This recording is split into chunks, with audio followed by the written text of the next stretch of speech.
میری بچپن سے خواہش تھی کہ جس لڑکے سے میری شادی ہو وہ شہر میں رہتا ہو۔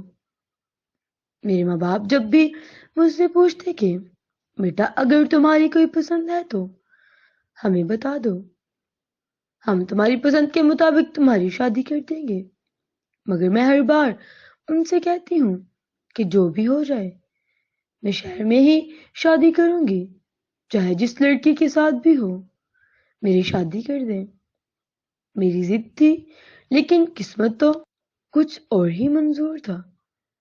میرے ماں باپ بھی اس بات کو جانتے تھے کہ مجھے شہر میں شادی کرنا بہت پسند ہے، کیونکہ گاؤں کی جو پرانی روایت ہیں مجھے ان سے چڑ ہوتی تھی، جس کی وجہ سے میرے گاؤں میں شادی نہیں کرنا چاہتی تھی۔ وہاں لوگ تنگ نظری میں آ کر اپنی بہوؤں کو ذلیل کر دیتے ہیں، جس کی وجہ سے ڈر سے میں گاؤں میں شادی نہیں کرنا چاہتی تھی۔ یہی وجہ تھی، مگر قسمت تو کچھ اور ہی منظور تھا۔ جب میرے ماں باپ نے رشتہ دیکھا تو میری ایک پھپھو تھی جو بار بار میرے گھر پر آتی، جو چاہتی کہ میری شادی انہی کے بیٹے سے ہو، جس کی وجہ سے وہ بار بار میرے گھر میں رشتہ لے کر آتی تھی۔ میں ہر بار انکار کر دیتی۔ ایک بار ان کی دادی بھی میرے گھر میں آ گئی۔ دادی جان جو میرے منہ کی طرف دیکھنے لگی تو مجھے بہت ترس آ گیا۔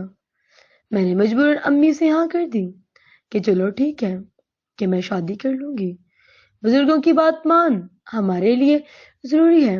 مگر جب میری شادی ہوئی تو شادی کے کچھ عرصہ بعد ہی میں نے مجبوراً امی سے ہاں کر دی کہ چلو ٹھیک ہے کہ میں شادی کر لوں گی، بزرگوں کی بات مان ہمارے لیے ضروری ہے۔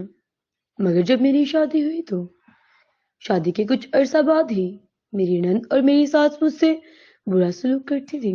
میری ساس ہمیشہ میری نندوں کا ساتھ دیتی، وہ میرے پیچھے ان کے ساتھ میری چگلیاں کرتی رہتی، اور میری نندیں میری ساس کو 24 گھنٹے بھڑکاتی رہتی ہوں، اور اس کے ساتھ ساتھ وہ میرے شوہر کو بھی بھڑکاتی۔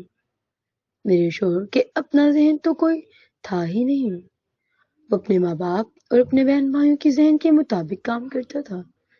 مجھے ان سے کوئی مسئلہ نہیں تھا، لیکن وہ مجھے کوئی عزت نہ دیتا۔ جب بھی اس کی بہنیں آ جاتی تو مجھے ذرا بھی توجہ نہ دیتا۔ جب کچھ عرصہ یوں ہی گزرا تو میرا بیٹا پیدا ہوا۔ بیٹا ہونے کے بعد مجھے محسوس ہوا کہ میرا شوہر بدل جائے گا، لیکن اس کے حالات پھر بھی نہ بدلے۔ میری ساس روز مجھے تانے مار دیتی، طرح طرح سے باتیں سناتی۔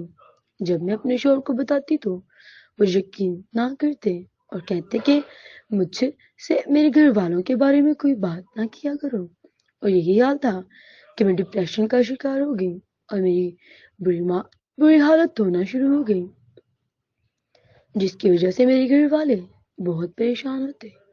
ابو مجھے ہمیشہ کہتے کہ تم گھر واپس آ جاؤ، لیکن اب میں کیا کرتی، بیٹی ہوں، گھر بھی سنبھالنا ہے، لوگوں کے تانے سننے سے میں تھک جاتی ہوں، تو میں کیا کرتی۔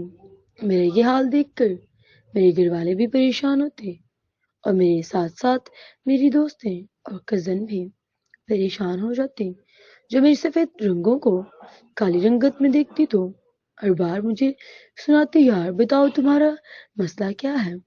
دیکھیے میں اب چپ ہو گئی ہوں، اب کسی سے کچھ بات نہیں کرتی ہوں، میں نے سارا کچھ اپنے خدا پر چھوڑ دیا کہ وہ میرا بہترین انصاف کرے گا۔ خدا را میری اب سب سے درخواست ہے کہ جو بھی میری حالت ہے وہ دوسروں کی بیٹیوں کی نہ ہو۔ میرے اس پیغام کو دوسروں تک زیادہ سے زیادہ شیئر کریں، تاکہ کوئی شخص جب اس پیغام کو سنے تو وہ اپنی بیٹی، اپنی بہو کی قدر اس طور پر کریں جس طور پر وہ اپنی بیٹیوں کی کرتا ہے۔ اور ہم ہر شخص پر لازمی ہے کہ ہم حقوق البات کا خیال رکھیں۔ اللہ حافظ۔